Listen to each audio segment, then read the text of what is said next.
তোমরা যারা কল্যাণ ইউনিভার্সিটির আন্ডারে বিভিন্ন কলেজগুলোতে নতুন থার্ড সেমিস্টারে পড়ছো এবং তোমাদের যাদের সংস্কৃত মাইনর বিষয়টি রয়েছে, আজকের এই ভিডিওতে সংস্কৃত মাইনরের গুরুত্বপূর্ণ কিছু ছোট প্রশ্ন ও উত্তর আলোচনা করব। তো তোমরা ভিডিওটা শেষ পর্যন্ত দেখতে থাকো। তো তোমাদের দুটো টেক্সট রয়েছে, একটা হচ্ছে নীতি শতকম আর একটা হচ্ছে হিতোপদেশ। এর মধ্যে থেকে তোমাদের নীতি শতকমের থেকে গুরুত্বপূর্ণ কিছু 2 নম্বরের প্রশ্ন ও উত্তর আলোচনা করা হচ্ছে। তোমরা ভিডিওটা শেষ পর্যন্ত দেখো। আর যারা মনে করছো এই পেইড পিডিএফ সংগ্রহ করবে, তো সেক্ষেত্রে তোমরা স্ক্রিনে দেওয়া নম্বরে যোগাযোগ করতে পারো। প্রথম প্রশ্ন, শতক কাব্য বলতে কি বোঝায়? উত্তর, নির্দিষ্ট কোনো বিষয়কে অবলম্বন করে 100 বা তার বেশি শ্লোকে রচিত কাব্যই হলো শতক কাব্য। পরের প্রশ্ন, শতক কাব্যের পথিকৃৎ কে ছিলেন? উত্তর, শতক কাব্যের পথিকৃৎ ছিলেন ভর্তৃহরি। শতক কাব্যের অপর নাম কি? উত্তর, এর অপর নাম হলো মুক্তক।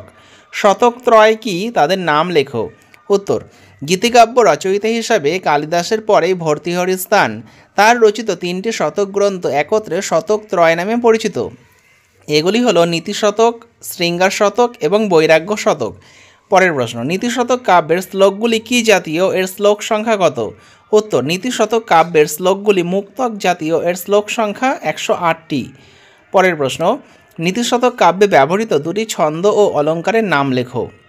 উত্তর, ছন্দের নাম হলো উপজাতি, আর্যা, বসন্ত তিলকম এবং অলঙ্কারের নাম হলো উপমা, রূপক, অপ্রস্তুত, প্রশংসা। পরের প্রশ্ন, মৃগ তৃষ্ণিকা কি? উত্তর, সূর্যালোকের প্রতিফলনে মরুভূমিতে সৃষ্ট যে অবস্থায় কোথাও জলের উপস্থিতি বিষয়ে ভ্রম হয় তাকে মৃগ তৃষ্ণিকা বা মরীচিকা বলা হয়। 7 নম্বর, নীতিশতক অনুসারে অজ্ঞ পদ্ধতি বা মূর্খ পদ্ধতি ব্যাখ্যা করো। উত্তর, জগতে 3 রকম মানুষ দেখা যায়, বিজ্ঞ, অজ্ঞ এবং স্বল্পজ্ঞ। মূর্খ বলতে স্বল্পজ্ঞ ব্যক্তিদের বোঝানো হয়। অহংকারের দ্বারা পরিচালিত হওয়ায় এদের প্রধান বৈশিষ্ট্য, চেষ্টার দ্বারা মানুষ অসম্ভবকেও সম্ভব করতে পারে, কিন্তু এই সকল মূর্খদের কেউ সন্তুষ্ট করতে পারে না। পরবর্তী প্রশ্ন, নীতিশতক অনুসারে বিদ্যৎ পদ্ধতি ব্যাখ্যা করো।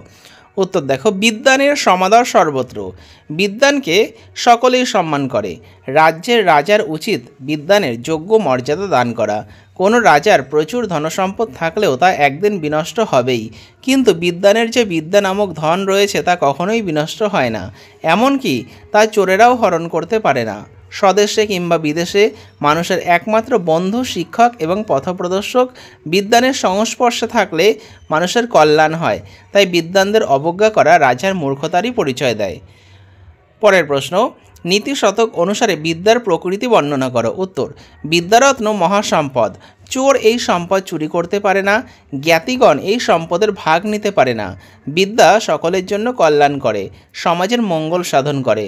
মহাপ্রলয়ে সমগ্র সৃষ্টি বিনষ্ট হয়ে গেলেও বিদ্যার কখনো বিনাশ হয় না। পরবর্তী প্রশ্ন, মনুষ্যরূপেণ মৃগাচরন্তি উক্তির অর্থ কী? উত্তর, মনুষ্যরূপে জন্মগ্রহণ করলেই মনুষ্যত্বের অধিকারী হওয়া যায় না। বিদ্যা, তপস্যা, দান, গুণ, ধর্ম প্রভৃতি সদ্গুণের দ্বারাই মনুষ্যত্বের বিকাশ ঘটে, কিন্তু যে সমস্ত মানুষের উপরে উল্লেখিত গুণগুলি নেই তারা মানুষের সমাজের ভারস্বরূপ এবং অপ্রয়োজনীয়। তাই কবি বলেছেন, তারা মনুষ্যরূপী পশু ছাড়া আর কিছুই নয়। মূর্খদের সাথে সম্পর্ক রাখা কেন উচিত নয়? উত্তর, শাস্ত্রজ্ঞান বর্জিত হওয়ার কারণে মূর্খগণ স্বভাবতই শঠ এবং দুর্জন প্রকৃতির হয়। খল স্বভাবের কারণে দুর্জন ব্যক্তিরা সর্বদাই মানুষের অপকার সাধন করে। পরবর্তী প্রশ্ন, বিদ্বানদের প্রতি রাজার আচরণ কীরকম হওয়া উচিত? উত্তর, বিদ্বান শাস্ত্র জ্ঞানে আলোকিত, তারা স্বয়ং ঈশ্বর। পার্থিব সম্পদ তাদের কাছে অপ্রয়োজনীয়। রাজার উচিত বিদ্বান ব্যক্তিদের যত্নের সঙ্গে পরিপালন করা। কোনো বিদ্বান ব্যক্তি যেন অন্নহীন বা অসুখী না থাকেন। পণ্ডিতগণ পীড়িত হলে রাজারাই অপযশী হয়, তাই বিদ্বানদের পরিচর্যা বিষয়ে রাজার যত্নবান হওয়া প্রয়োজন। পরবর্তী প্রশ্ন, কুৎসা সু কু পরীক্ষা উক্তিটির তাৎপর্য ব্যাখ্যা করো। উত্তর, বস্তুর গুণমান নির্ধারণে পরীক্ষা প্রয়োজন। যারা পরীক্ষা করেন তাদের বলা হয় পরীক্ষক এবং কুৎসিত পরীক্ষককে বলা হয় কুপরীক্ষক। যে রাজা, কবি, পণ্ডিত, কবিবর্গের যথাচিত মর্যাদা করেন না তারা কুপরীক্ষক। এই ধরনের কুপরীক্ষক রাজাগণ সর্বদাই নিন্দনীয়। পরের প্রশ্ন, নীতিশতক অনুসারে মানুষের 4টি ভূষণের নাম লেখো। উত্তর দেখো, বাজুবন্ধ, হার, স্নান এবং ফুল। পরের প্রশ্ন, মূর্খদের অলঙ্কার কি? উত্তর, মৌনতা। কোন ধরনের মানুষ সাক্ষাৎ পশু? উত্তর, সাহিত্য এবং সঙ্গীত কলায় যার জ্ঞান নেই সেই সমস্ত মানুষ লেজ শিংবিহীন সাক্ষাৎ পশু। পরবর্তী প্রশ্ন, কোন ধরনের মানুষ পৃথিবীর ভারস্বরূপ? উত্তর, যাদের বিদ্যা নেই, তপস্যা নেই, দানশীলতা নেই, ধর্ম নেই, তারা পৃথিবীর ভারস্বরূপ। পরবর্তী প্রশ্ন, বিদ্যার দুটি মহিমা উল্লেখ করো। উত্তর, বিদ্যা যশ এবং সুখ আনে, বিদ্যা বিদেশ যাত্রা বন্ধুর ভূমিকা পালন করে। নীতিশতকের একজন টিকাকার এবং তার রচিত টিকা গ্রন্থের নাম লেখো। উত্তর, নীতিশতকের একজন টিকাকার হলেন রামচন্দ্র বোধেন্দ্র এবং তার রচিত টিকা গ্রন্থের নাম হলো সুহৃদয়া নন্দিনী। পরবর্তী প্রশ্ন, দেবনাগরী লিপিতে রচিত নীতিশতকের টিকা গ্রন্থের নাম কি? উত্তর, কৃষ্ণসূরির অর্থ দোতনিকা। তো তোমরা এই কটা প্রশ্ন আপাতত পড়তে থাকো, তোমাদের পরবর্তী ভিডিওতে বাকি যে ছোট প্রশ্ন রয়েছে এবং বড় প্রশ্ন আলোচনা করব।